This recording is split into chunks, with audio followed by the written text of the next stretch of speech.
most respected speaker for today's virtual CP seminar, CA Rajesh Kumar sir from Bengaluru, Vice Chairman and Secretary CA Shivaprasad sir, immediate past Chairman CA Jayaprakash, Treasurer CA Dinesh K. Kumar, all the illustrious past Chairman of Kannur branch, all my fellow members in the profession, friends, staffs and dear students. A very good afternoon to all. After a short break for the Bangalore, we are back with our virtual CP seminars. I hope that all you have completed your Bangalore, and I believe that the 3 virtual CP seminars that we had during last month on fraud detection in CBS environment, close by close analysis of LFAR, and the last one on audit documentation and IRSC norms have helped you in effective planning and smooth performance of your bank audits. Today we are blessed with the presence of one of the leading indirect tax professionals in South India, CA Rajesh Kumar from Bengaluru.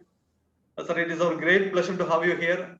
You are one of the good friends of Kannur branch, and you are extending every possible help and support to our branch.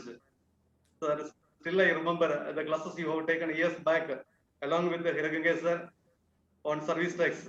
And I take this opportunity to thank you for accepting our invitation in spite of all your very busy professional schedules and all the support you have extended to a small branch like Kannur. Dear members, today he will be delivering on the budget 2021 amendments, the e-invoicing, introduction of QRMB scheme, and the recent notifications and circulars in GST. Dear CA Rajesh Kumar sir, on behalf of the Kannur branch of the SARC of ICAI, I extend a very warm welcome to you to this virtual CP seminar of the Kannur branch. Welcome you, sir.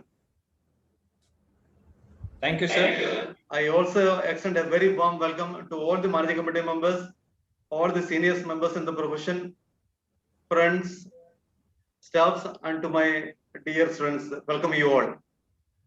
Members, please remember to fill and submit the Google form, which is already circulated, shared in our WhatsApp group to get the mandatory CPA credit.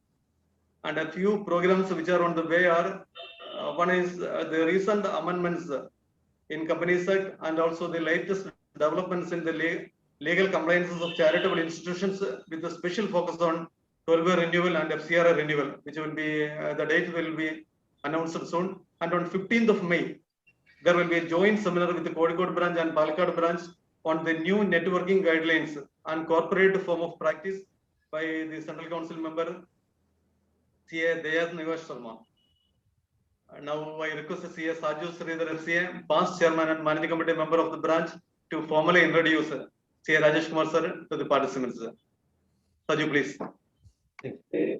Chairman of Kannur branch,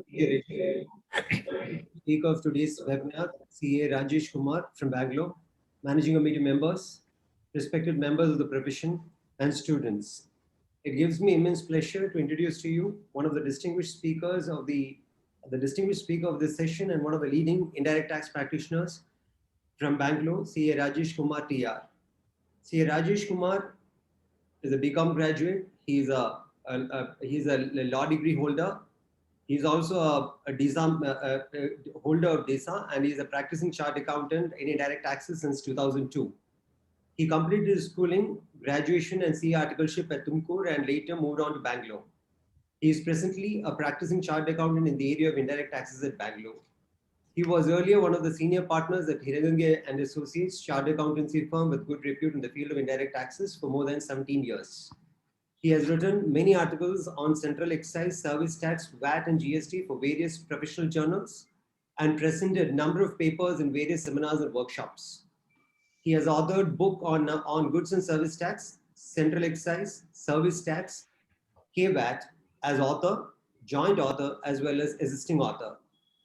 He has contributed substantially for compilation and revision of study material on indirect taxes published by ICAI for CA final students. He has also contributed for the background material on GST and UAE VAT published by ICAI.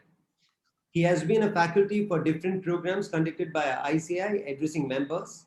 He is also invited as guest faculty at colleges to address students. He is invited as resource person by NASEN as well as Central Taxes Department and State Taxes Department for giving lectures to departmental officers. With these words, I introduce to you the distinguished speaker of today's seminar, CA Rajesh Kumar. Thank you. Thank you, Saju, Thank you. for your introduction. And I now request the CA Rajesh Kumar sir to kindly proceed for the presentation, sir. Please. Rajesh Kumar sir to kindly proceed for the presentation, sir. Please. I think good evening, all the participants. I heartily thank the entire office bearers of the Kannur branch, and I'm grateful for extending this invitation for me for taking up this session on the recent changes under the GST. Though it was asked as recent amendments, I did also took up the budget 21 aspects for the reason because still the changes which are set out in the Finance Act 2021 as is relevant to GST is still not effective and is yet to be notified from which date those will become effective. And some of the amendments is worth discussing for us to look at various aspects of consulting which we generally give to our clients. If we are to see the way the things have moved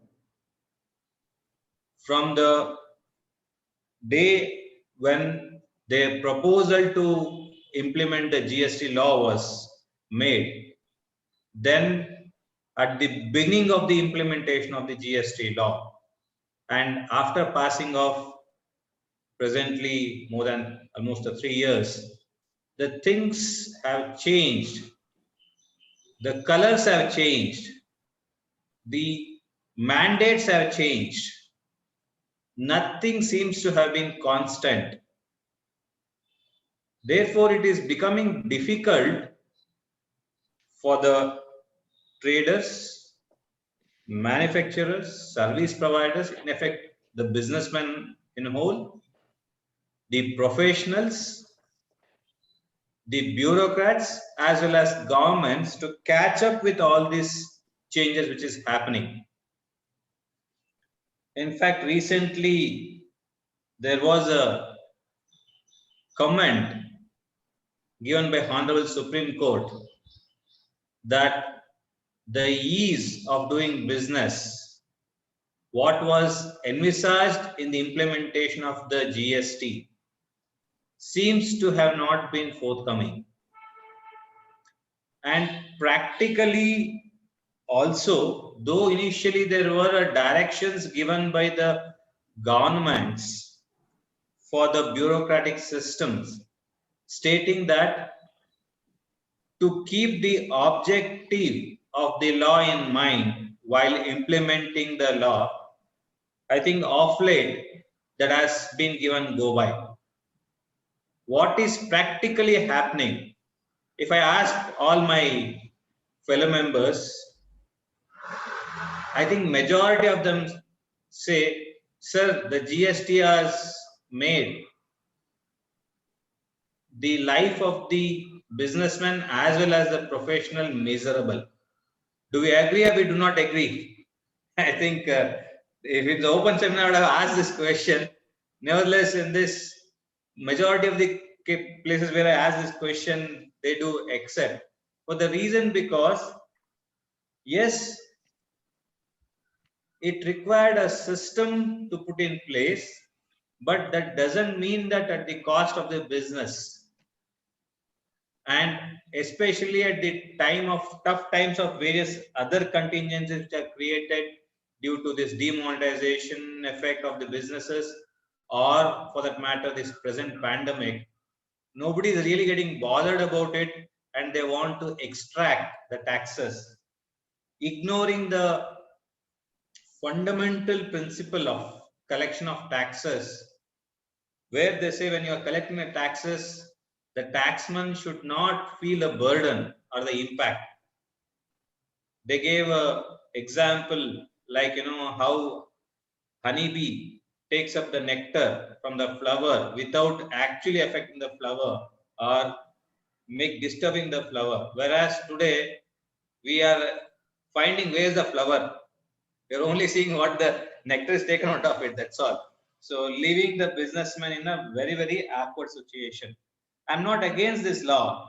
I'm not against this government. I'm not against this whoever is doing the policy, but the way it is being implemented is not correct. And it is becoming like a headless chicken for the simple reason nobody is there to give a proper direction towards it.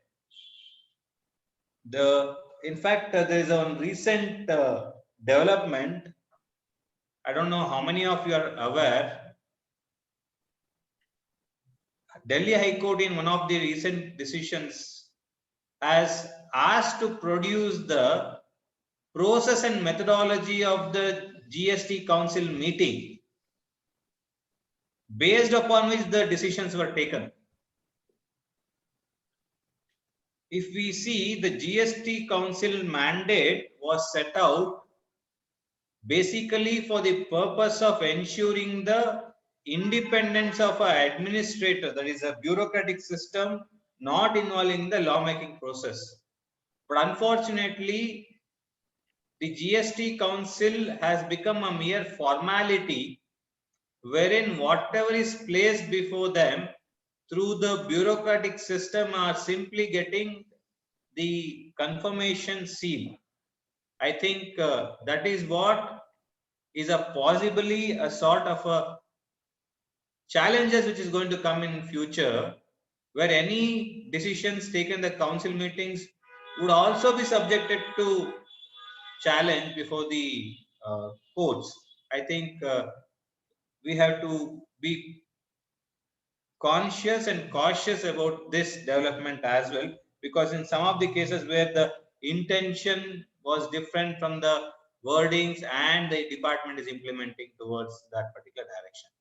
Okay, I thought that just briefly before I get on to the main topic, I want to say, because I am a little bit critical about anything which is coming out in the law, and I do not simply go with merely reading out and examining it. I go little critical and examine, though it may not be relevant for all the SSCs, but some of the SSCs whom it would be relevant, it would be worth examining those aspects. With this, I'll move on to the presentation. The coverage, updates, recent changes, portal enhancement, I'll just put it for the purpose of presentation. I don't think I'll be able to handle it because I am not that much conversant with the portal related things. Those are all are being handled by my other colleagues. So I am more, going to deal or dwell upon the legal aspect, impact of that on the business, how it is going to work. As far as the budget is concerned, there are different clauses in the finance bill, which subsequently has been enacted as a Finance Act 2021, where relating to CGST Act 99 to 113 clauses, IGST clause 114. The other thing is related to essentially customs duty, and the last one relating to central sales tax law. They have made an amendment retrospectively to the definition of a supply itself, where clause A in section 7(1) is added. That is retrospectively to come into force. Though the finance bill has become Finance Act, it will come into effect from the date to be notified. It doesn't mean that it will be only prospective, it will be retrospective. It's a funny situation. Act says to be coming into effect from the date to be notified, but from the date to be notified, it will go back to retrospective from 1/7/2017. So it is not that from the date to be notified futuristic only, but it has an impact that it is going to go back to 1st July 2017. Though the GST Council minutes, if we refer for this amendment, it is essentially to overcome the decision of Honorable Supreme Court in the case of State of West Bengal and others versus Calcutta Club. In fact, it is very interesting for anybody who practices indirect tax and also a professional who practices direct tax to go through this decision of Honorable Supreme Court in this case of State of West Bengal versus Calcutta Club, where they have reiterated the concept of mutuality and has examined that the club is merely an agent of the members acting on their behalf, and it does not act on its own account. So there is no transaction between the members and the club. Now the question which came up was, once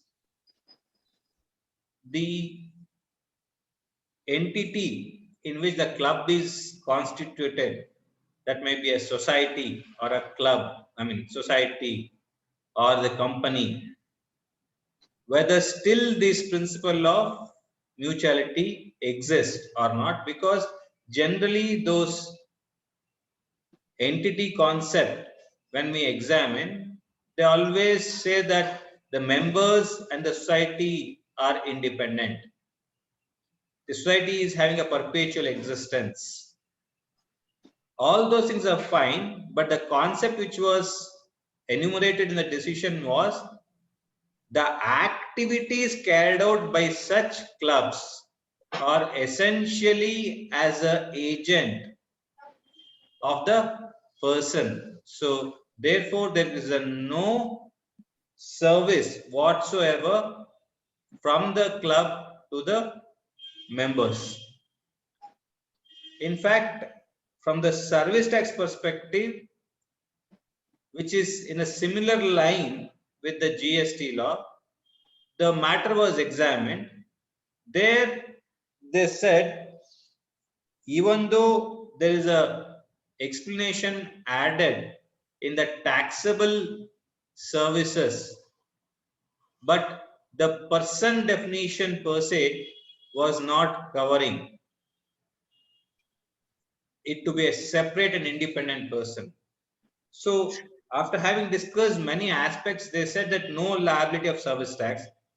When they compared the decision and the aspects discussed in the decision in the GST law, they felt that the similar treatment may be given even under the GST law. They had an apprehension. So in order to overcome that, they have brought in this particular amendment, wherein they have said section, to be more specific,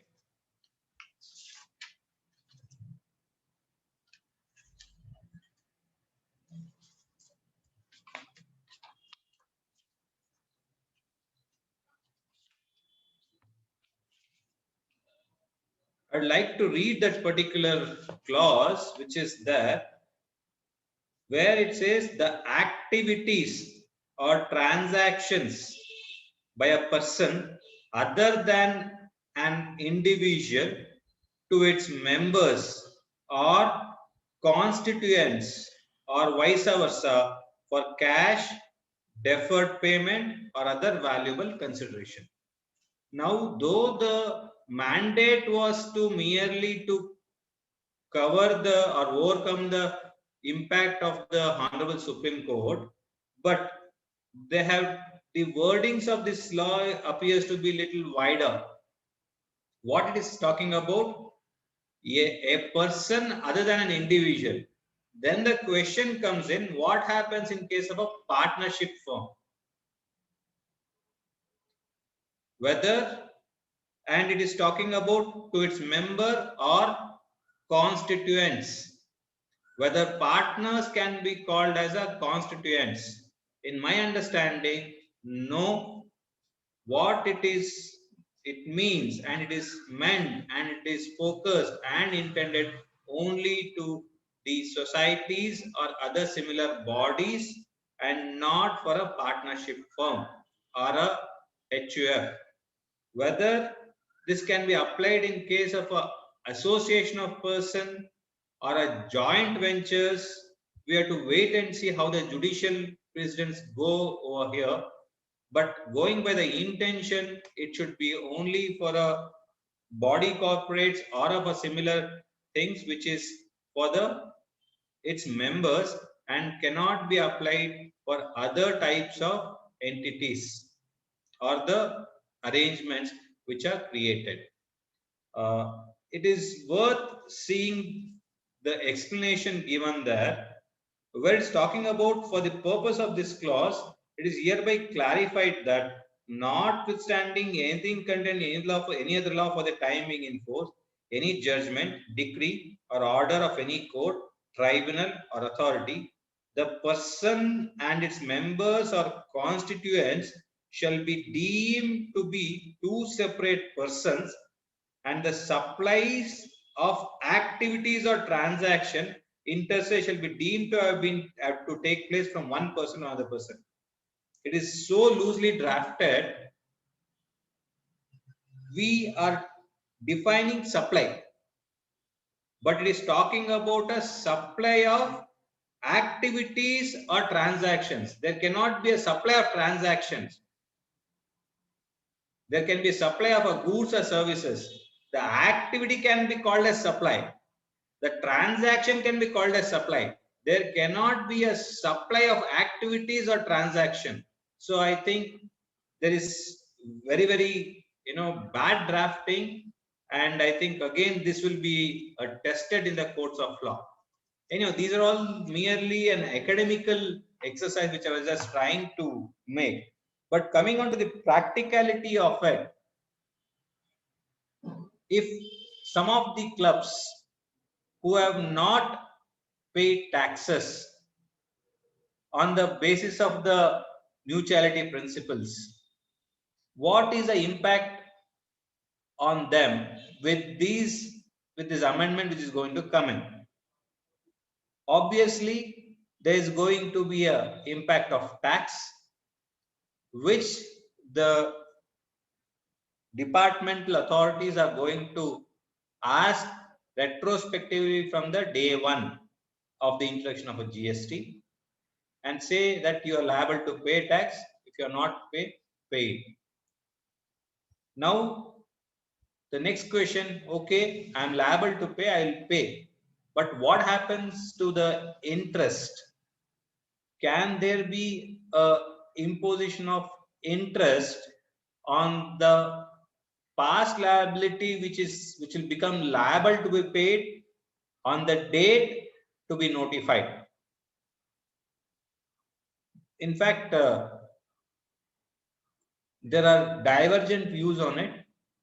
There is one decision of Honorable Supreme Court in case of Star India, where in the context of the retrospective amendment, where the liability to tax set to be arising from a particular day onwards, they said no interest is liable to be paid.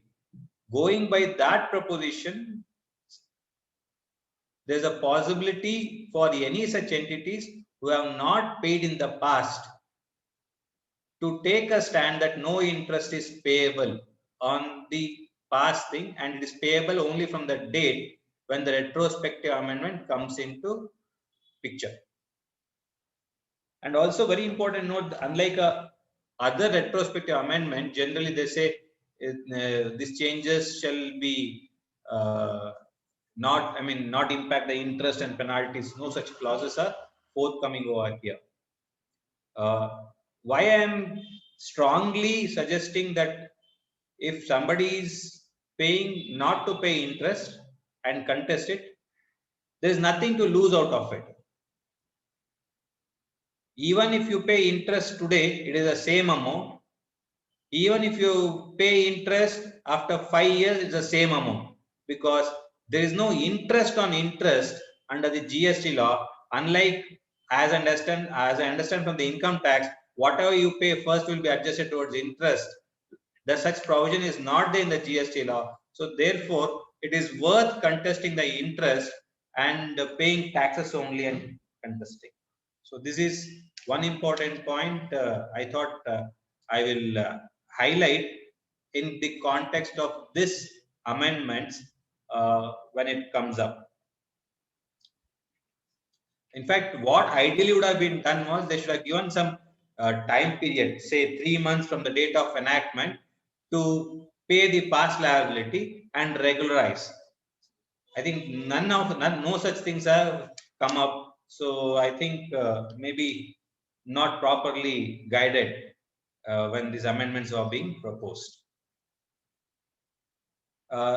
Chairman sir, should we take question as and when that one an aspect is over, or should we take up at the end, sir? Can we take up at the end? Okay, sir. Fine. Thank you. So next amendment, which is bothering majority of the businessmen and professional, is amendment to 16(1), where 16(2), where subclause AA is added, whereby it makes as one of the condition for the recipient of the goods or services to take credit. It requires that the supplier has furnished the details of invoices or debit note in the outward statement, something that presently as we understand a GSTR1, and such has been communicated to us through presently 2A or 2B as the case may be. Now the challenge lies, is it a condition to be fulfilled on the date of availment, or it is a condition to be fulfilled even at a later point in time? Now I will take this particular section read with 36(4), where presently it is permitting us to take, earlier it was 110% of our reported credit, now it is permitting us to take 105% of reported credit.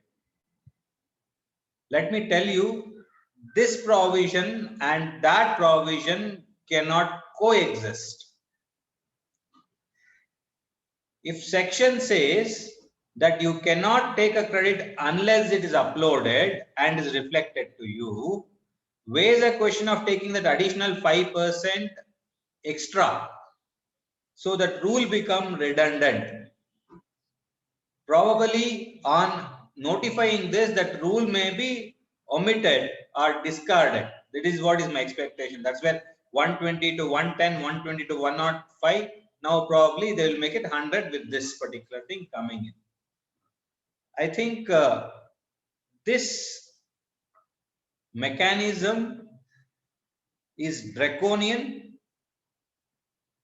subject to challenge, and in my gut feeling with past experience of the indirect taxes, this provisions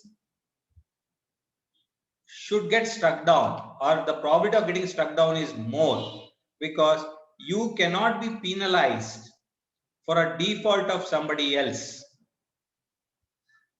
Once you have done your duty and make good all the commercial transaction, that cannot be imposed as a condition. Now, one more fundamental aspect which we have to go back is the purpose and intention of the GST law was always to enable the free flow of a credit without hurdles. In fact, the tax rates were all increased on the assumption and presumption that all the businessmen are going to get an input tax credit freely without much of difficulty. But when that condition itself is under the stake and in doubt, the very objective and purpose of the constitutional amendment itself seems to be debated. I think on this ground already a lot of challenges are being made at different courts. But to wait and see, in my view, that this particular provisions would be read down or would be asked to be modified or would be struck down completely. We have to wait and see how the courts handle. Today we are still at the stage of different high courts, but all these issues are more likely to go to Supreme Court. But the challenge is how, as a common man, small businessman, would be able to take a burden and burn of this particular, rigorous provisions. I think the smaller business are going to get affected undoubtedly, because they can't fight, they can't legally take the matters to the court. At the same time, they can't even fulfill the conditions because it's going to affect the cash flow of the business substantially. There is one more changes, and very, very important changes as far as the chartered accountants are concerned. Whether when this bill was passed on the floor, proposed on the floor, the first thing, all the discussions which were happening in a group, majority of the groups were, no, this budget has gone adverse as far as chartered accountants are concerned. But some of the chartered accountants are saying, no, sir, it was good. Some of them feel that it is a good move. Some of them feel it is not a good move. If I take from the perspective of Mosesel places, many of them said, sir, it is good move for the reason number one, no clients were paying me additional fee for signing 9C, sir. Second, sir, whatever I say, you have to pay this additional liability and all. He says, no, sir, I am not going to pay. But he expects me to sign 9C report and submit, because he is there with me for last 10 years, 15 years, 20 years. So I'm obligated to sign it without saying no. So with these changes, I need not worry. It is his headache. I will only compile and give. If anything comes, he is going to face his thing. I need not be worried about my thing, but obviously I will guide him. In spite of guiding, if he is not ready to comply, we are not responsible. So this is a one side of this story. Whereas the other side of the story is some of the people who are able to charge extra fees for the GST audit, they will not get the additional fee, but they have to do all the exercise which is required to be done in filing this, because there is going to be no change in any work to be done. It is only that the earlier chartered accountant was supposed to certify the reconciliation statement. In future, it is the assessee themselves who are going to make a self-declaration. This is going to, person handling a litigation for quite some time. In my understanding, from the interest of the profession, it's a good move for the simple reason later on, in earlier in service tax regime, in some of the investigation cases, summons were issued to the chartered accountants who had signed the financials, where in spite of certain amount of tax collected as service tax not remitted or not disclosed separate in the financial statement, they had put a charge against the chartered accountants also. They had summoned, they had issued notices against them as well. So here also, when we were signing 9C, there was always a scope for the department officer to examine, call for an evidence of the chartered accountant who had signed the reconciliation statement. Now I don't think that would be there. Now certain aspects in this reconciliation statement, many of the time, anyhow, I think up to last year there's always a gap between the date of finalization of a statutory audit vis-a-vis GST audit. I think at least for the year 1920, we are both the things can be done together. So my humble suggestion for all my professional friends is that before you finalize your financial statements, do reconcile at least the turnovers as declared in the financial statements, the income, the turnover declared in your financial statements vis-a-vis the GST returns, and any of the revenues on which no taxes are paid. At least for your documentation purpose, you ensure that why the tax is not paid. If there is some exemption notification said to have been eligible for the from the assessee perspective, at least have a look at from your own eyes. Don't believe only with your whatever they say. Please ask for the relevant notification, look at it, read at it, and look at it from the perspective like you are a departmental officer in a first go. Then only you accept, because later on you don't look at it critically, there may be a chances that you may miss out certain aspects. So be very, very critical when you are doing this check of any exemptions or non-payments when you are doing a reconciliation or your regular audit thing. At the same time, input tax credit is a major challenge. If assessee has claimed any wrongful input tax credit and later on it is held to be ineligible for any reason, the entire financial position of the company itself may be disturbed. The concept of your going concern, the the position of what you are declared as true and fair in your financial statements reports would actually get disturbed or shaken up. So be careful about the input tax credits and eligibility. And third and very important thing, nowadays majority of the businesses are being questioned for the so-called dummy invoices or the invoice purchase, where there's only an invoice coming from a person, goods might be coming from a different person. Possibility one. Possibility two, only invoices coming, no goods coming. Possibility three, it is only your related parties, you just goods are there with you, you make a circular trading where only invoices move and finally come back to you as again as a purchase, so that all the entities are purchases and sales gets increased.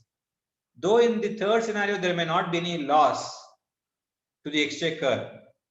At the same time, in the first scenario, you may try to argue, no, there is a goods, but I did not have an invoice, so I purchased the invoice from somebody else. But all these are being viewed very, very critically. And of late development, the recent development is that database or the data or the information from the GST is moved, transferred, exchanged with the income tax department, based on which, at least in Bangalore, we have received number of, in Karnataka rather, we have received number of notices under the income tax law, wherever the assessees under the GST law had done it, they said, no, you pay taxes, interest and 15% of the taxes penalty, let's close the case. And they have closed such cases where they have taken on record saying, no, we admit they have done something and admitted. All those cases are being taken up under the income tax law. So be very, very careful. Even from the income tax perspective, the GST is playing a very, very important role. So I think we need to be very, very cautious on that.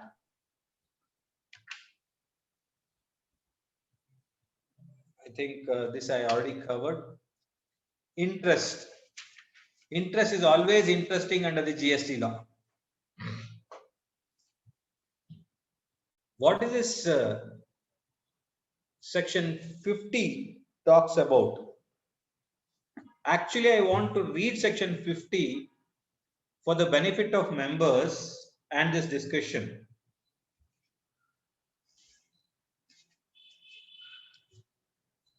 Especially that 50 subsection 1, it talks about every person who is liable to pay tax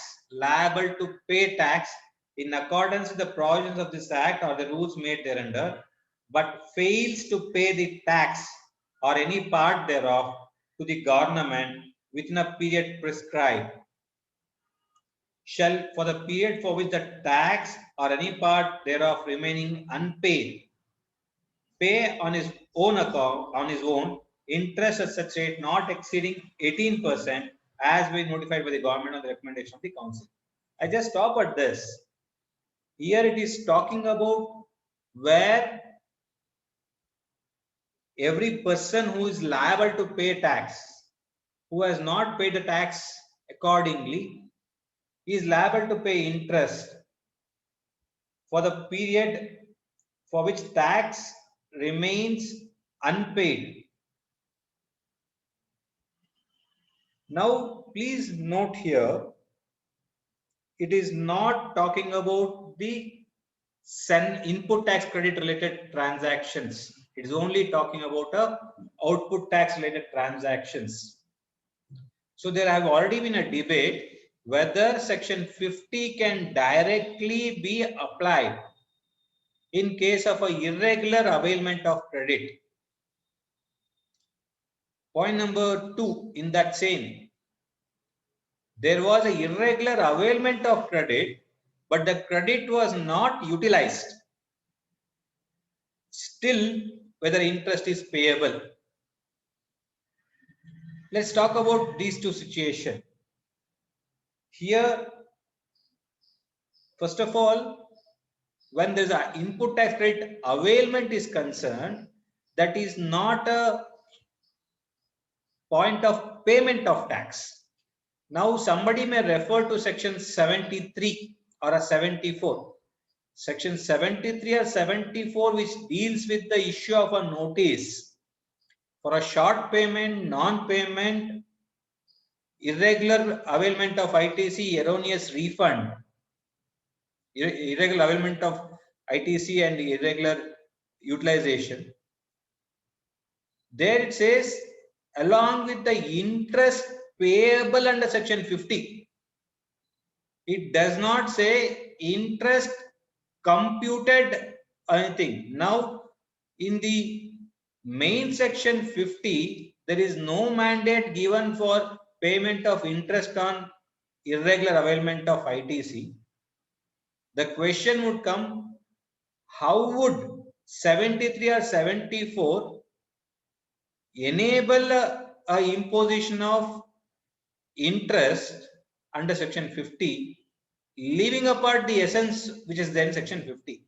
So I think this is a point which will go on a debate. So I am telling here also the same thing. Interest, there is no interest. So there is a possibility of taking an argument and fighting it out. Please fight it out. So that is the reason I am stressing upon that. Otherwise, in the GST law, wherever there is doubt, err towards the revenue. Don't take a risk, because if you do not collect and pay today, later on you have to pay out of your pocket. You have not collected from others and have not passed on the burden. Somebody else would have taken a credit of your taxes. So all those benefits are going to go. It is going to be very, very costly affairs. But whereas interest, you can always afford to take a challenge and risk. Now, assuming for a moment, section 50 subsection 3, there is something about an input tax credit. A taxable person who makes undue or excess claim of input tax credit under subsection 10 of section 42 or 10 subsection 10 of 43. Now, both this section 4210 and 4310 are not at all being operational. The question of computing the interest under section 50 subsection 3 does not arise. Therefore, even on that count, on an irregular availment of credit, interest cannot be applied. Now, there is already a decision of Patna High Court in case of a commercial steel, where it has held where there is an irregular availment of input tax credit by mistake or by error, whatever it is, but it is not utilized. Then they have said section 50 cannot be invoked. What is the principle based on which they are proceeding is, if you see one section 50, what it mandates is a payment. If you have taken some wrong credit, until you are utilized, you are okay. Once you utilized, you are not paid a rightful tax. To the extent of a wrong credit being utilized, there is a short payment of tax to that extent. Therefore, interest, if any, should be applied to the extent of that short payment happened due to irregular utilization of credit, and it is not applicable merely for availment which is not utilized. So this principle can be kept in mind. Very nicely analyzed decision, which you may refer in cases where there are a number of notices already are being issued. In cases where somebody has availed a credit but not utilized, but still the notices are coming saying that you are liable to pay interest. There is one more aspect in this interest, which is there is subsection 2 under section 50, where it says the interest under subsection 1 shall be calculated in such manner as may be prescribed from the day succeeding the day on which the tax was due to be paid. Though there is a power given under section 50 subsection 2 to prescribe the methodology of a computation of interest, unfortunately none of the rules in the GST rules have come out with the mechanism or the methodology of computing the interest as to under section 50 subsection 1. Therefore, on this ground also there is already a challenge lying before the Karnataka High Court. Now coming into this, all this issue which created this amendment, whenever somebody has availed the credit, has cleared the goods or services, means supplied goods or services, and have become liable to pay tax. Let's take an example that my liability for a particular month is say 10 lakh rupees. I have got purchases, heavy purchases in this month where my input tax credit is 15 lakh. So I need not pay anything out of cash. However, due to various reasons, I couldn't file my returns within due date. Now, the question which came up was whether interest is liable to be paid on this transaction. If yes, why and on what value? The department's contention is until unless a return is filed, that is the only methodology which is available in the GST law to make a payment of tax. Till then, whatever the payment, whatever the deposit you make into your cash ledger or the credit ledger, which is self-assessed and kept, is merely in your books, your account, your thing. It doesn't go to government exchequer. Therefore, you are not at all, that will not be treated as a effective payment until unless you file a return and make that entry. In fact, from the beginning of the GST law, we have been asking to enable one more step independent of return filing, wherein assessees can make a payment out of eligible credits. So the remaining amount only will be left out to be paid in cash. But that was not listened. So they said since the tax, return is not filed, the tax is liable to be paid. And when it comes to the question on what value, on the entire 10 lakh value, the matter went before council, then various notices issued, recoveries were happened, bank accounts were attached. Then again, the matter went to courts. They said you should give an opportunity. All those things were drama were happening. In the earlier Finance Act itself, a provision was inserted. Again, that was not given effect to. Now, here comes a amended proviso to section 50, where it says, provided that the interest on tax payable in respect of supplies made during a tax period and declared in the return for the said period furnished after the due date in accordance with the provision of section 39, except where such return is furnished after the commencement of any proceedings under section 73 or 74 in respect of said period shall be payable on that portion of the tax which is paid by debiting electronic cash ledger. To put it in simple words, your interest liability, wherever, I'll repeat again, whenever you file your returns after the due date, I repeat, whenever you file your returns after the due date of filing the returns, then only this proviso is applicable. Why I am stressing this, I will explain a little later. Now, once you file your return after the due date and you are uploading, then there's a tax which you have paid using credit, there's a tax which you have paid using a cash ledger. They say interest is applicable only on the cash element, not on the credit element. On the other hand, if the departmental officer issues notice, later on you file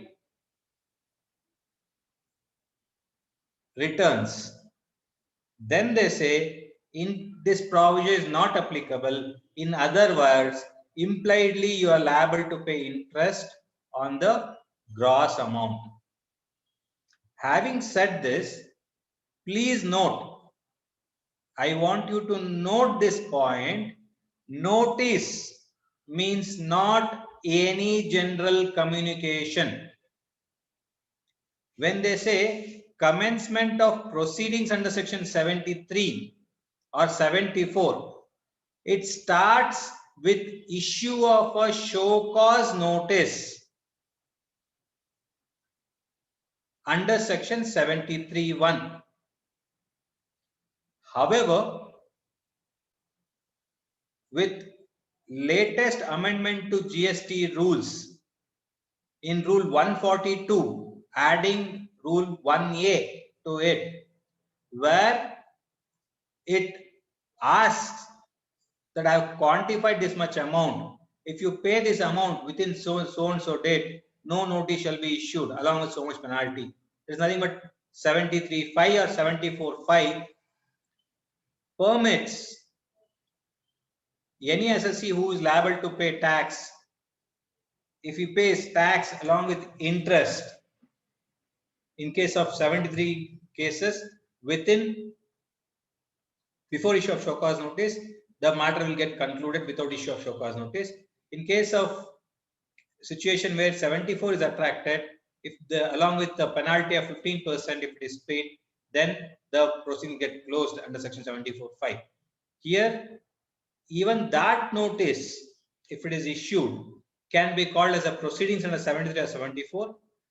Taking very conservative view, that will also be treated after if you file the interest payable on the gross. Before that proceeding, in the inquiry stage, if you pay and think, then in my view, 73 proceedings is not initiated, 74 proceedings is not yet initiated.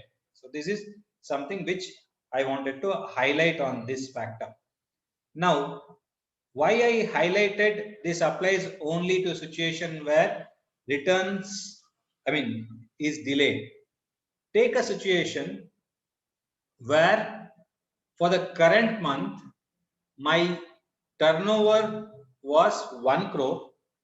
My output tax liability was 18 lakh. I have got a credit of 50 lakh sitting in my credit ledger all along. But due to some error or mistake, I omitted 10 lakh from my turnover in this month, thereby short declared the liability to that extent of 1.8 lakh and filed the return for the month of, say, January. Now you realize this mistake and included that 10 lakh turnover in the next month and computed your tax liability, adding that in the next month, and you are utilizing the entire amount using the credit, I mean the credit itself, no cash payment. Now the question is whether interest is applicable on this situation. If yes, whether on gross amount or net amount. First of all, this do not fit into this proviso. There is a short payment for the month of January. So there is an interest liability. The interest is required to be paid when you assess your liability in the month of February and on the gross amount, not on only a cash payment. So this is, though it doesn't appears to be in line with the objective and purpose, but technical reading would result into this. So be careful about this aspect of it. Okay.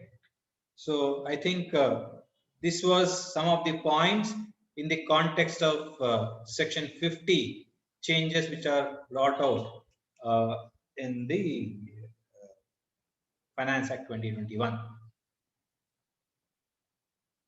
This section 74 amendment is a technical amendment wherein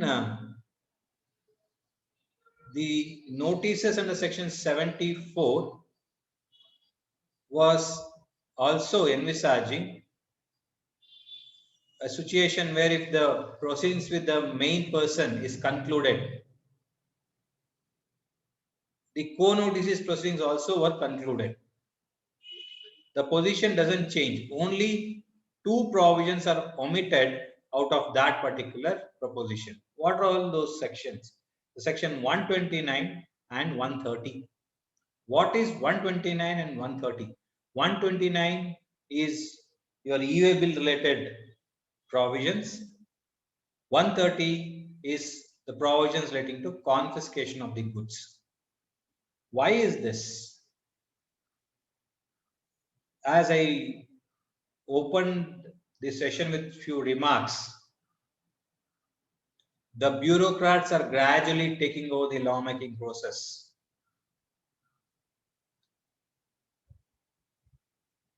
With due respects, the state machinery in whichever the state, no exceptions, are more concerned with collection of the state revenues or their revenues.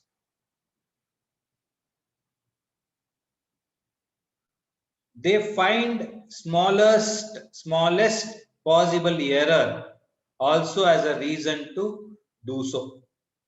E-way bill provisions was pushed as a last moment entry into the GST law due to emphasis, force put forth by the states, as I understand.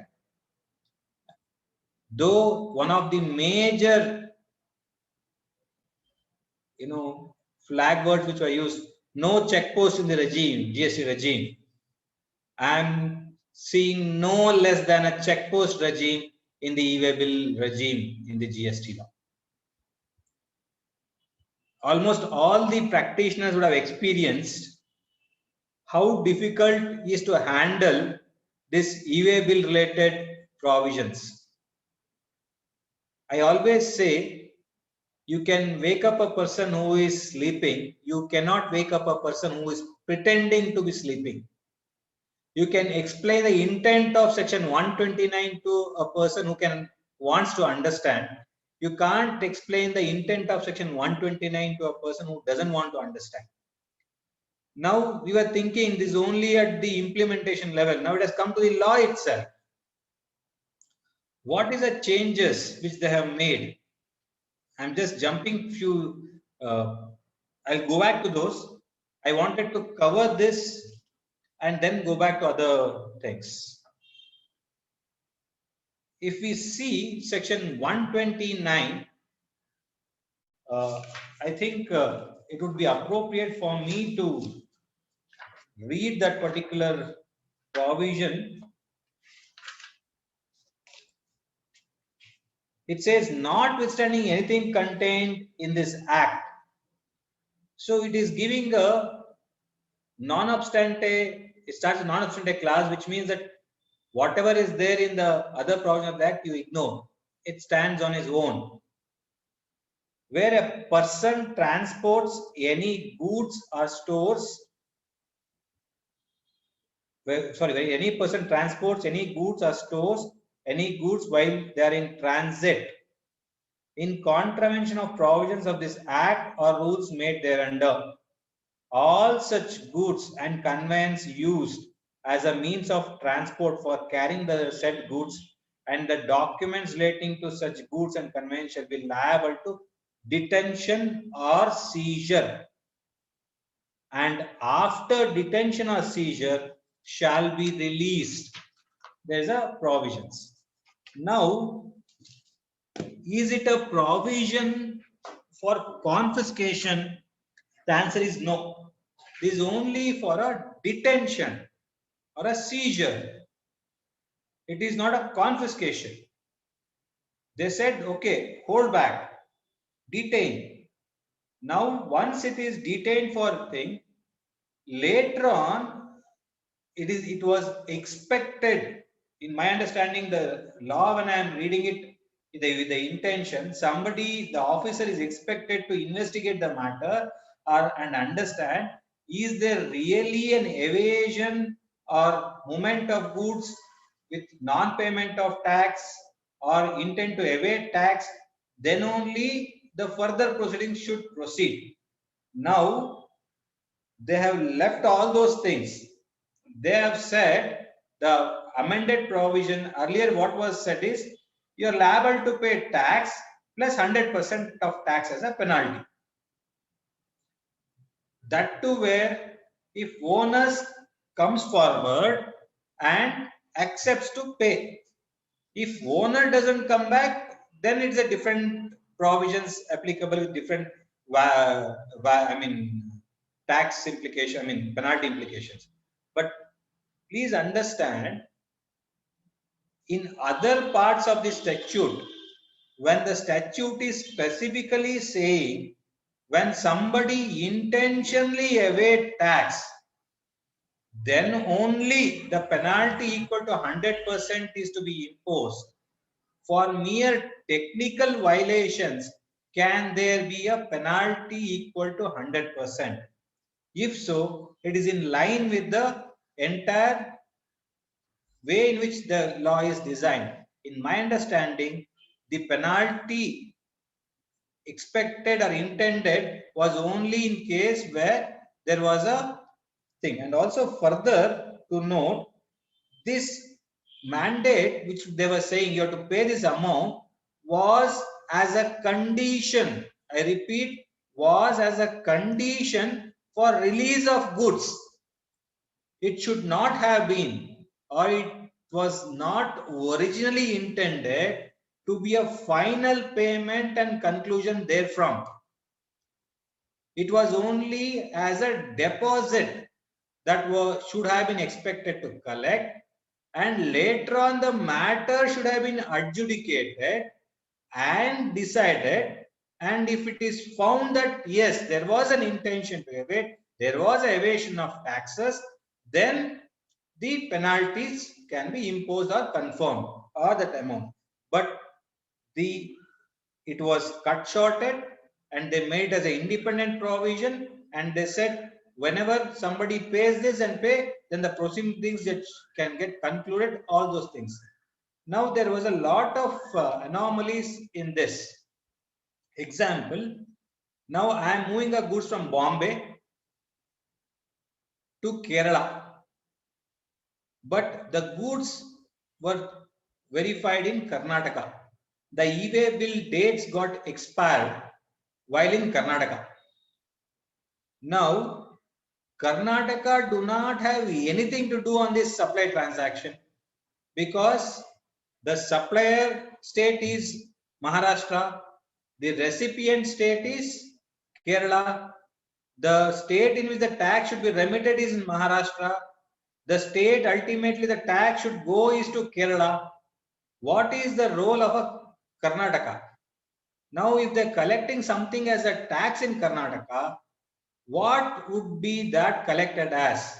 Would it be collected as CGST SGST of Maharashtra, or CGST SGST of Kerala, or IGST, or CGST SGST of Karnataka? So I think there was thing. Many people were following different methods, and what the supplier was also doing. I mean, where was that got? The supplier were paying taxes and adjusting in their returns for the payment. Only penalty of 100 rupee. I mean, 100% was paid, and that was either appealed or let go. So this is what was happening. Now what they have done is, now they said there's no tax. This you said problem of tax. So forget about tax. We don't impose any tax. We impose only penalty. The penalty is equal to 200% of the tax. So now this problem of CGST, SGST, IGST does not arise. It is going to go to the state where it is checked and verified and collected. So I think that is where this issue of no tax and only penalty coming into picture. In fact, then again the quantum also has been tweaked here and there, where the tax is removed and only penalties have been made. Further, there is a presently what is said is earlier, you know, confiscation proceedings could have been invoked only after 14 days.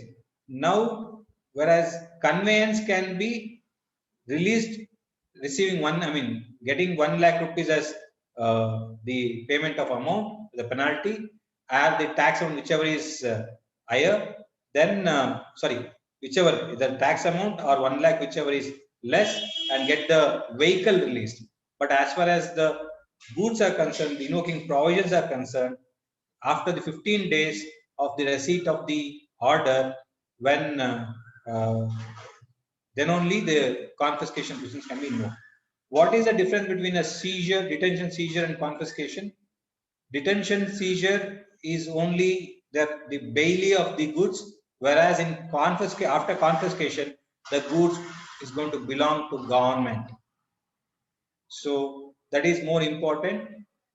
And further, the appeal proceedings everywhere, they have excluded this section. I mean, they have made a certain modification relating to this 129, where any goods are detained and seized and subsequently released, the proceedings have been made complete within the provisions of section 129 itself, not allowing it to go to anywhere outside that particular section. I think this is going to be very dangerous. In my understanding, this is not a welcome measure. It is going to deter the businesses until unless courts are going to come down heavily and read down this provision. And though some of the decisions have come out and laid down certain guidelines, with the changed provision, it again requires the High Court to come and set out a certain rules in implementing section 129. Okay. So this is one major changes. And in case of an appeal, generally we deposit 10% and go for appeal. In case of e-way bill related things, it requires to deposit 25% of the penalty, which is nothing but 50% of the tax amount. Again, the provision attachment provisions, which was confined only to certain sections, have been extended to many more proceedings. However, recently, courts have come out heavily and said provisional attachment is to be used in exceptional circumstances and cannot be used sparingly by the officers. It is to be used only in cases where they require, there's a clear-cut necessity of doing so. Section 75(12) is one important section which I always been referring to since beginning. Section 75 subsection 12 says when you assess your tax and file returns but do not pay tax, then the tax so assessed is liable to be recovered under section 89. That is directly recovery provisions they can invoke. Whereas there was no provision whatsoever for us to file a return without payment of tax. So there was always a question, what is the validity of this particular, 79, not 89, 79. So what is the validity of that particular section? Now, what they have done is they have added an explanation to section 75(12), where they are saying for the purpose of this subsection, that is 75(12), the expression self-assessed tax shall include the tax payable in respect of details of outward supply furnished in section 37, but not including the return furnished in 39. There is nothing but you have uploaded your invoices under GSTR 1, but you are not paid, declared that turnover in 3B and not paid tax in 3B. That means your GSTR 1 turnover is higher than GSTR 3B turnover. Then they get a power to go in for direct recovery without even issuing a show cause notice. Now, having said this, I'm just going to give you some breathing tool. While interpreting section 75(12), Karnataka High Court, in the context of interest, has clearly come out and said, when the assessee is disputing his interest liability, it is mandated upon the authority to issue show cause notice and quantify the tax and then initiate a recovery proceedings. Directly, you cannot initiate a recovery proceedings. So this we can use it. There may be a various situation practically. By mistakenly, one invoices would have got uploaded extra in GSTR 1. Later on, you realize, and later on you make a correction in 3B. So that doesn't mean that you have declared you have given credit to somebody and not paid it. Thereby, it is entitled for recovery. In fact, in one of my clients' case, when I was reviewing recently, when we were seeing, we saw in 1 month the invoices were uploaded. They saw that it was not appearing in one of somewhere, so they uploaded the entire invoices once again, adding GST as a prefix to the invoice numbers. So now in GSTR 1, the turnover is double. It was actually 7 crores. It has become 14 crores. Whereas 3B turnover is only 7 crores.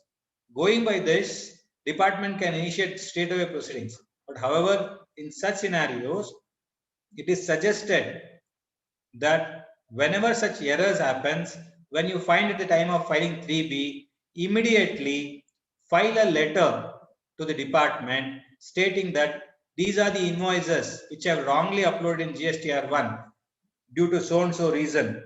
However, the same is not correct. The actual tax assessable is only this much, on which we have paid tax in 3B correctly. Further to that, for if it is been uploaded with certain GSTN numbers to certain customers or the clients, it is suggested that you also write a communication officially to them intimating the error which has happened and not to avail input tax credit relating to those invoices, and if possible also mark a copy to the department for your safety. All these precautions I am telling because later on they may say that you have enabled somebody to avail a credit by wrongly uploading invoices. I think I will discuss all this one. Okay, I think these were the changes in the budget relating to central goods and services tax. Please note all those amendments are equally required to be done by the respective state GST law. And after having done, then only the notification will be issued giving effect to the changes in the budget. As far as the changes in the IGST law is concerned, especially section 16, it is connected to zero rated supply, where the definition of a zero rated supply, as far as supply to SEZ unit or operators were concerned, it only said supply of goods or services to SEZ. No other conditions were attached to it. Whereas the rules which were framed for sanction of a refund were always, wanted that refund is eligible only in cases where it is used for authorized operations. Now there was a clear conflict between the rule and the act. So the rule could have been quashed out. In this budget, Finance Act, what they have done is they've added this authorized operation into the definition of a zero rate supply as far as the supply is made to SEZ unit or operator. So that is the one changes, bring it line with the rules. Then when it comes to goods, export of goods was not having any condition that money should be realized in convertible foreign exchange. It was only a condition for services. Whereas now, whenever it was then the rules to what I can say, whenever you want to claim a refund, you should receive a money in foreign exchange.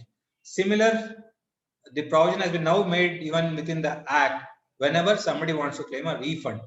But if you are not claiming refund, in my view, there is no requirement of fulfilling the condition of receipt of foreign currency. Export of goods would not suffer tax, irrespective of whether they receive the money. If you go for refund, you have to fulfill that condition. Now, while claiming refunds, there are two methods. One, accumulated input tax credit. Two, you pay tax using a credit on the goods or services exported or supplied to SEZ. Later on, you could claim back that whatever the amount paid, IGST paid on the such zero rated supplies. It was applicable and available for most of the, anybody.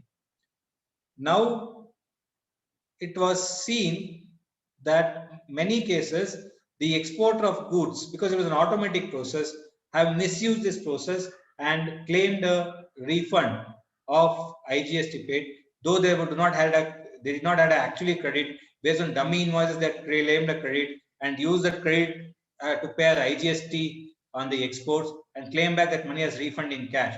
So they have encashed substantial money by following all these dubious methods.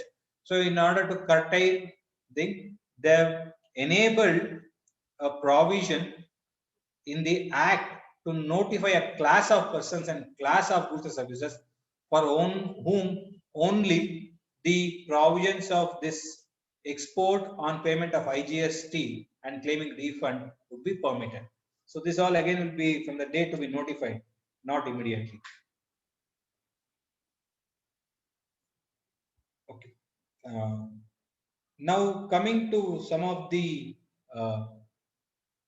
notification changes in the notifications are concerned, this dynamic QR code on the GST invoices, they have extended the time limit. It has been extended. Now it is extended further to June, and subject to condition that from July 1st you need to comply. Here they don't say that provision is postponed. The provision is applicable, but they say even if you don't follow the provision, no penalty will be imposed. That is what the notification says. The other changes which are brought about, again, all these are, the government is going completely on a defensive mode rather than trying to see how to, blocking some of the fraudulence, it is given lot of additional work and pressure onto genuine business people as well. What they are saying, if you do not file GSTR 3B for 2 subsequent months, then earlier only e-way bill was being blocked. Now they say even GSTR 1 will be blocked. So they say, first of all, you do not have money. You are surviving with water and somebody is giving you water. Now they say even water will be stopped for you. By not filing GSTR 1, the customer will not pay you anything. Once he doesn't pay you anything, even you can't survive. So effectively, a person who can't survive his in hunger, they want him to die completely and do not want to give him a respite and survive. I think they have to look something positively from looking from the businessman, especially at a SME sector and MSME sector. Those are the people who are going to be already I was given to understand almost 25-30% of MSMEs have shut their doors in last 1 year, and is expected that is going to increase furthermore. And with the same things going, I think MSMEs would not be able to survive, and our manufacturing sector especially is going to take a big hit, and only the big entities and organizations are only going to come up and survive. I think it's a high time that the government should look at small and medium scale and address these concerns. These are going to even close the ventilators and make them die. This is what is my personal view. No prejudice to anybody or anything or any political aspects of it. This is only on a concern with the businesses. Earlier, I think as I told. Similarly, in case of a quarterly return filers, if previous quarter returns you are not filed, you can't file GSTR 1 in the current quarter for any month. Now, registration procedure, the time limit is increased. Again, they are tightening the procedure for grant of registration. Everywhere they want to do a physical check involving departmental officer. They said no interaction. Now they want every interaction. We do not know where we are heading back to square one. Again, the power of cancellation of the registration number is given in case of ITC being taken more than permissible thing. Especially, we can understand there may be a real culprits who may be wrongly availing, but at the same time, there should be a clear mandate and a strict instruction be given that no genuine assessee be harassed taking this as a shelter. They are going to use this as a threatening tool to say that if you do not reverse the credit, you do not pay the tax, we are going to cancel the registration, and thereby forcing them to pay the taxes, though they are not liable. GSTR 1 and 3B are getting synchronized. The question which comes in is what's the difference? And basically, whatever is declared, if there is a 1 is more declared, 3B is less declared, that may also lead to cancellation of registration. They are given absolute powers. They say earlier the cancellation could have been done only after giving an opportunity of hearing. Now that has been omitted in the rule. But I would like to emphasize here principles of natural justice and inherent right. Whether it is contained in the rule or it is not contained in the rules, it doesn't affect any person to have a right of being heard. So before cancellation, you can always insist, I wish to be heard, I want an opportunity of being hearing. Without giving a hearing, if they cancel, you can always challenge that cancellation. But the problem is whether we do have a power to take the matter to the higher forums.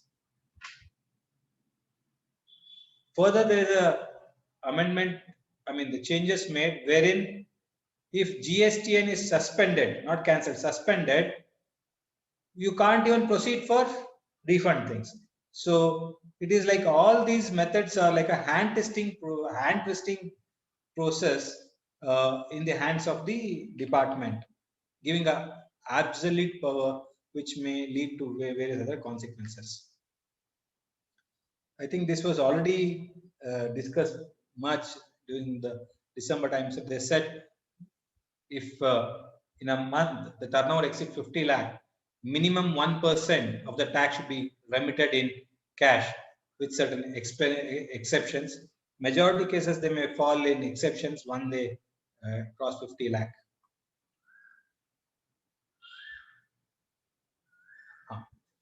Some of the changes of the Finance Act is given effect later. One important change to be noted is 16.4, where the time limit for availing an input tax credit is concerned. It was saying by end of the, I mean, that is a due date for filing a return for the month of September, in the end of the financial year, for the invoices issued in that financial year, or debit note pertain to invoices issued in that financial year. However, there was an amendment in Finance Act 2020 delinking the debit note to the financial year in which the invoice were issued. In other words, example, I issued an invoice in the financial year 17-18, but I had short charged the tax. Now I realized I have short charged. Now in 1920, where if I had raised a debit note, there is no doubt I can pay the tax to government using a debit note, but my customer was not eligible for taking a credit on the same. Now with this amendment, when this amendment came effective 1st of January 2021. So if for 17-18 financial year, where I have short charged the tax, I go ahead and issue a debit note only for the tax amount in January 2021 or February 2021, or for that matter in April 2021. I will pay the tax to government this month. I am eligible, I mean my customer is, I will upload that debit note in this month, linking to that invoice issued in 17-18. My customer can take an input tax based on my debit note raised in this April 2021 any time before September due date of 2022. So that much time extra we are going to get. So this is a change which came in 2022 but delayed to be notified till January 2021. So this is very, very important. In the past, somebody wants to regularize, you can regularize, but however, interest for the period from the original due date when you are supposed to have paid till the date you raise a debit note and make a payment, there may be an interest liability. Be careful about it.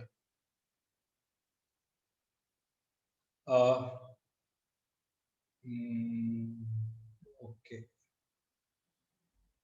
The next one is the removal of difficulty orders, which was 3 years. They have extended the time limit to issue a power of difficulty up to 5 years from the 1st July 2017. So they have time till then. So no issues. Then one more changes was in cases where the people, I mean section 122(1) certain clauses were covering the person who was actually liable to pay tax, but not a person who has actually taken a benefit of it. So now the clauses are extended even to cover the person who has taken a benefit out of that particular violations as well. I think this is Aadhaar based registration thing and nothing much over there. Refund related thing. One more changes which happened in March 2020 notification was, in case of export of goods, they said you cannot claim refund beyond the value upon which that is 1.5 times. In other words, what they were doing is, for example, your product which you're exporting is you're also selling it in India. In India, you sell that goods for 100 rupees, but whereas you export that same goods for 200 rupees abroad. Now, when you are claiming a refund, the value will be deemed to be taken as only 150, not 200, whereby notionally they want to reduce the refund amount. This is a back-end tactics which they used to reduce the outflow of refund from the government exchequer. In that context, they gave how to compute the two values lower should be taken. All those things have been clarified over there.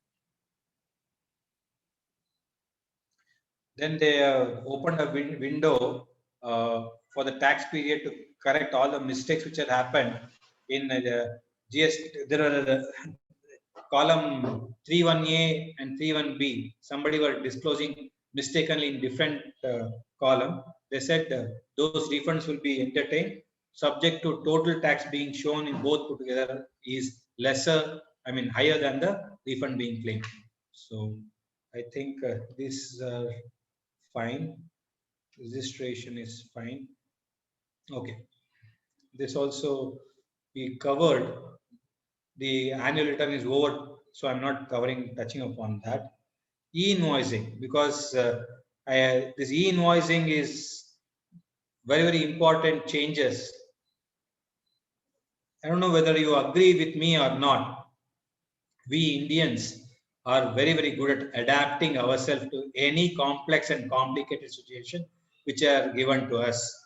So, which the government claims are proud in it that they have implemented and they have made it happen, but they have stopped giving credit, or they have forgotten the credit should go to professionals like us who have suggested our assessors, helped our assessees to comply with it and actually executing on behalf of them.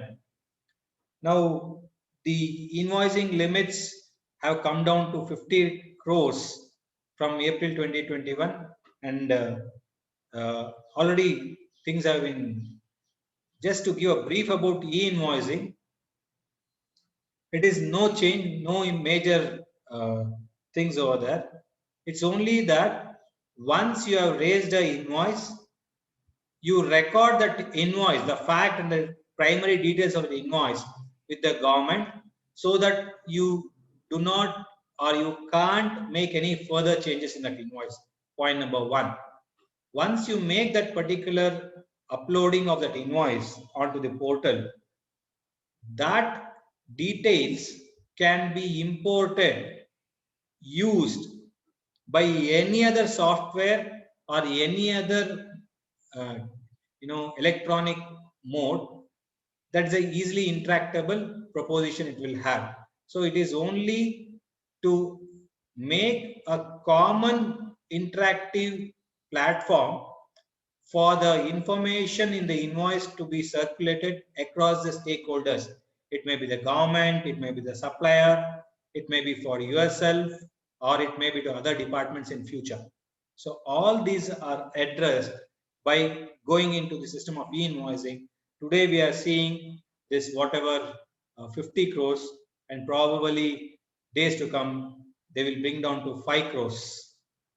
So I think let's be prepared, and as to my understanding, presently the Tally is giving a very good mechanism of generating e-invoice. With a click of a button, you generally generate your invoice as normally as you would have generated, and there's an option given and a button given, the Tally Prime or something. So I think you're going to click a button that goes and generates, and the that code comes in into your system, and also it enables you to generate a e-invoice, because the information would go also to invoice portal. Again, with the click of a button, you can generate a e-invoice also through your system.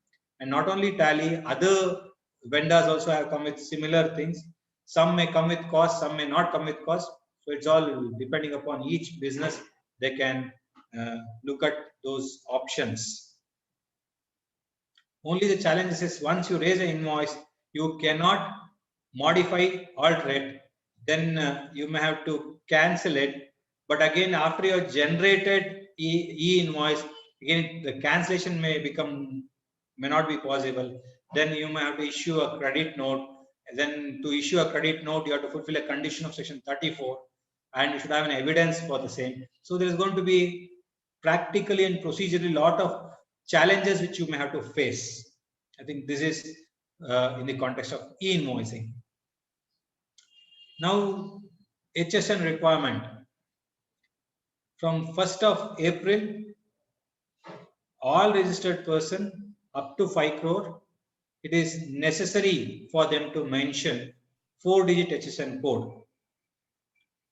And for the turnover more than 5 crore, it is mandatory for them to mention 6-digit HSN code.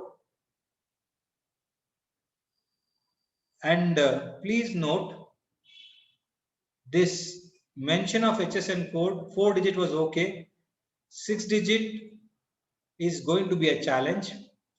And in the process, at least 20% of my clientele, when they were re-examining the classification, they found that the restwhile classification which they were making was wrong. And not only that, the tax rates which they were adopting was also wrong because of the wrong adoption of the HSN code. So my suggestion would be that it is essential that you relook at your classification of all the goods, which at least the major primary goods, where what is the classification of the right classification, rate applicable is correct, what is the relevant entry in the notification to be checked out. Because if you do not correct now, then there's going to be a challenge later. Please understand, unlike in the central excise regime, if a manufacturer was doing a wrong classification and had paid wrong excise duty, nobody in the further down the line, the wholesaler or a distributor or a retailer or a subsequent traders, were not at all getting impacted. The liability, if any, the differential duty would have arisen only on the manufacturer. But under the GST law, please see what happens. If a manufacturer adopts a wrong code and charges 12% instead of 18%, everybody down the line follows the same thing. And after 3 years, the department comes up and proves that the classification was wrong. The same goods, the total differential tax may go beyond the value of the goods. 18% plus 18, I mean, say 8%, 8%, 8%, 3 people's, how many? 8 into 3. If the number of people in the chain increases, sorry, 6% into 3. If the number of people increases into that much, would result into whatever the thing. Sometimes that may move. Sometimes similarly, by claiming a wrong exemption, 18% you are not paid and it comes out to 18%. 18% the number of people in the chain would get that much, would be the tax demand on that one good supplied from the manufacturer to the ultimate consumer. So the impact is going to be very, very dangerous. So be careful about the classification of goods, especially, and service also. Recently in a e-way bill, if you are mentioning a services code, it was permitting for a supply. In a e-way bill, services code was permitted. 99 was also permitted. But of late, if you are moving a goods, the HSN code in the e-way bill would not accept the service code. You have to mention only goods only. Then what happens if I am sending a goods for job work? Please ensure don't mention it, the type of outward supply, I mean outward movement as supply. Mention as a job work. Now, having said job work, you have to mention the HSN of the goods what you are moving, not the what you're going to get, what goods in question are being moved. If for the manufacture of certain machinery you are transferring a spring, mention springs code.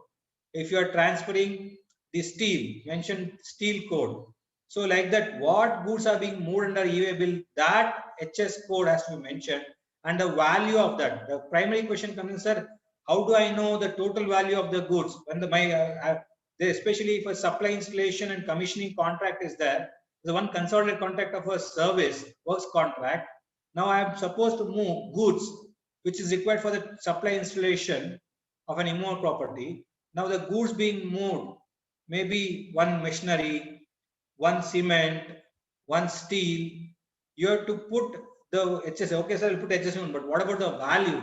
Approximate value needs to be mentioned, and it cannot be other than, I mean, so it should be sensible and put some realistic value which is to be applicable on that goods which are being moved.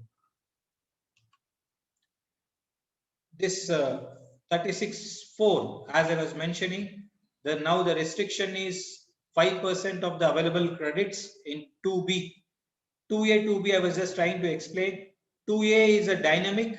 That means today you see your 2A invoices, maybe some invoices, but if you check same, I mean 2A after 15 days, the many more invoices would have come. But in 2B, it is a cutoff, whatever to the date of the due date for filing the GSTR1, taking that as a basis, your inward credits would be frozen irrespective of whenever you take the printout of this 2B, it will be the same.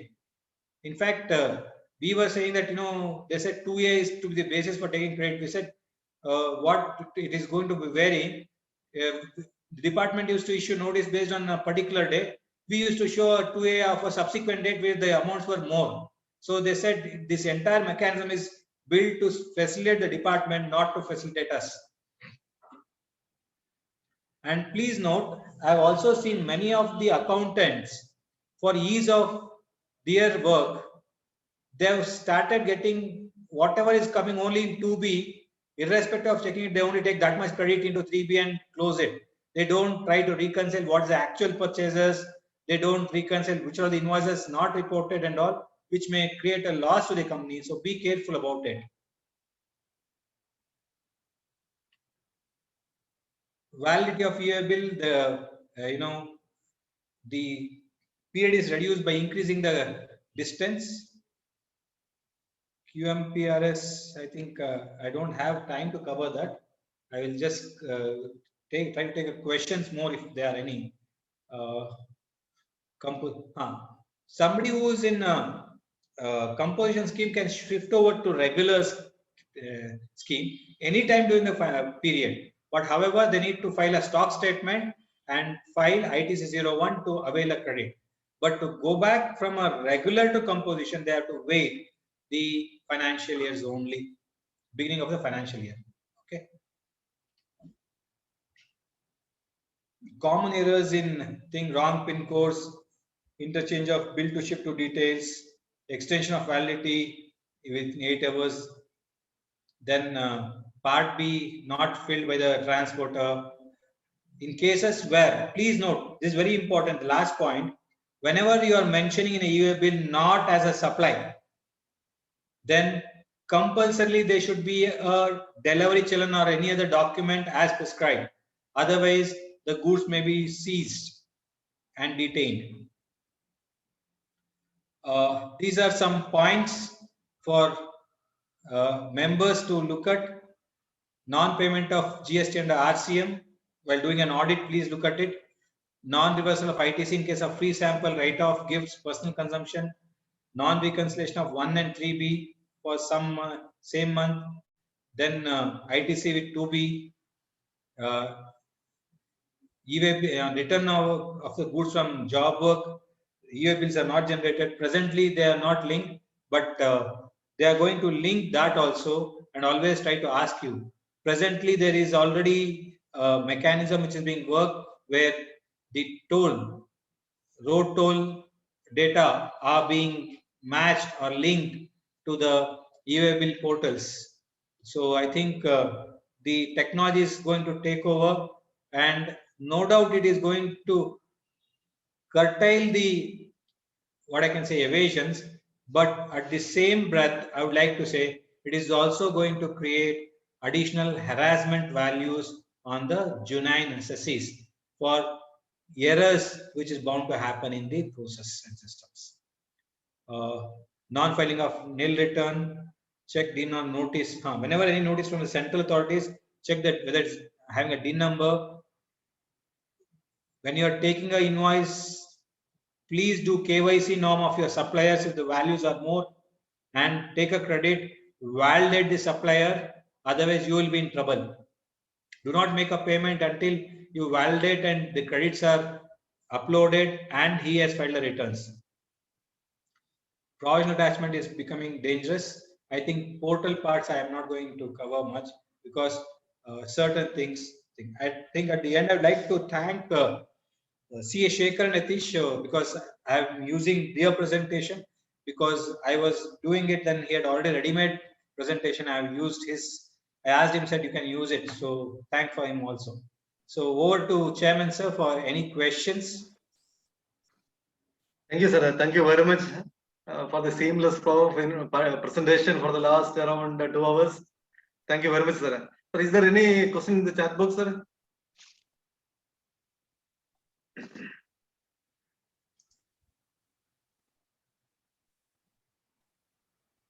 Okay, they want PPT to be shared, which I think we can change. Yes, sir. It's already shared in the mail, sir. It's already shared.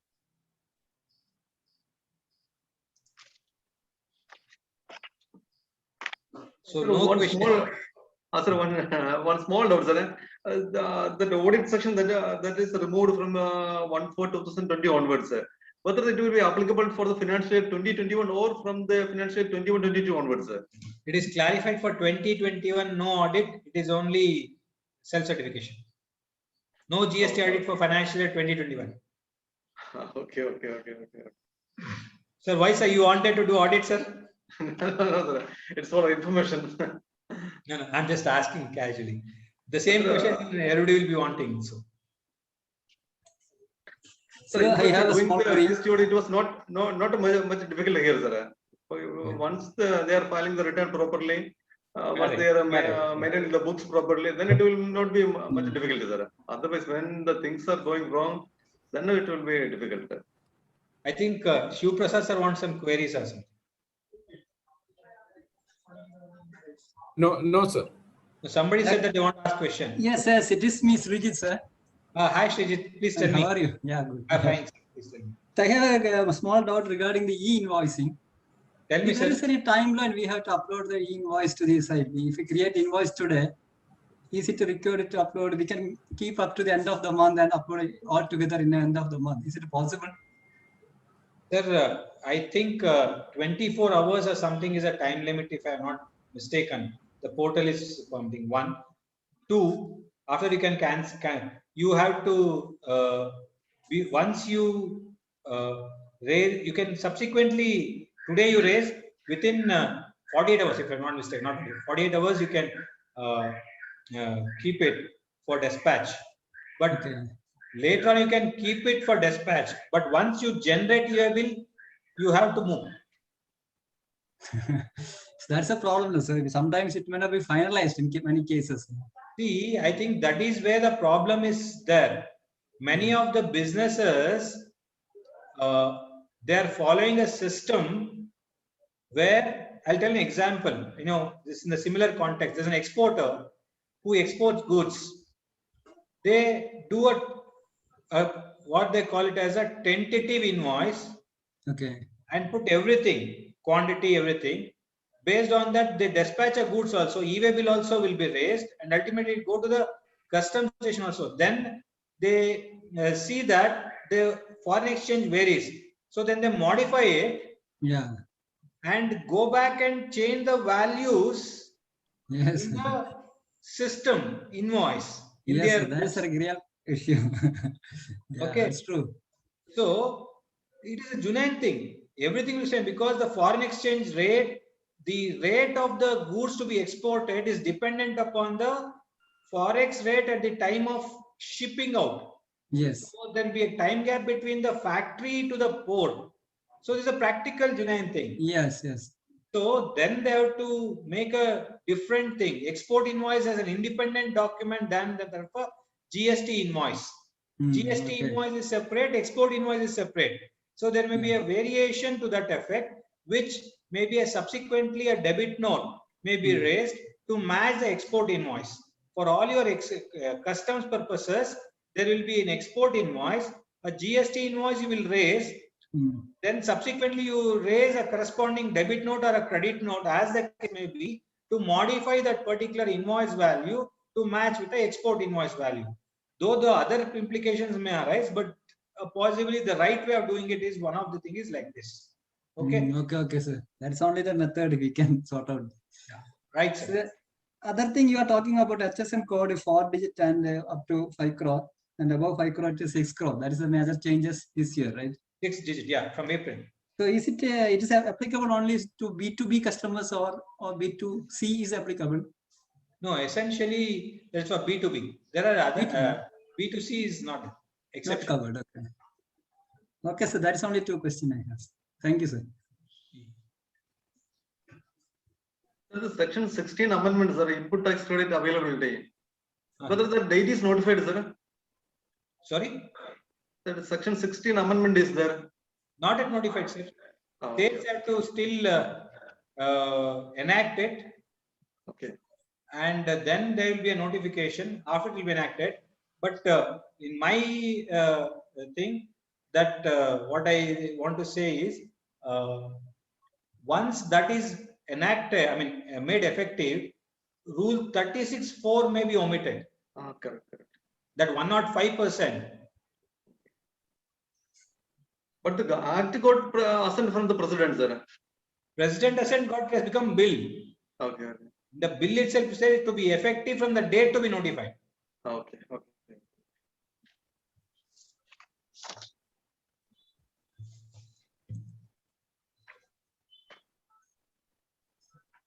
Any other questions, sir?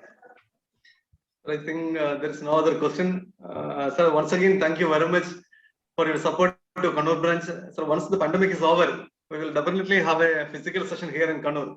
So I'll be more than happy to be a part of any program of Kannur branch, sir. It's my pleasure. I once again thank all the members, office bearers of Kannur branch and all my friends. Thank you. And now I request the Secretary of the branch, C.S. Shivaprasad sir, to kindly propose the formal vote of thanks. Shivaprasad sir, please. Presiding officer and chairman of Kannur branch, C.A. Reggie, very illustrious learned speaker and renowned chartered accountant Rajesh Kumar, and my dear colleagues in the profession. We believe today's CP seminar is very much benefited to all the members, and this type of seminar will definitely help us to continue our practice in better way.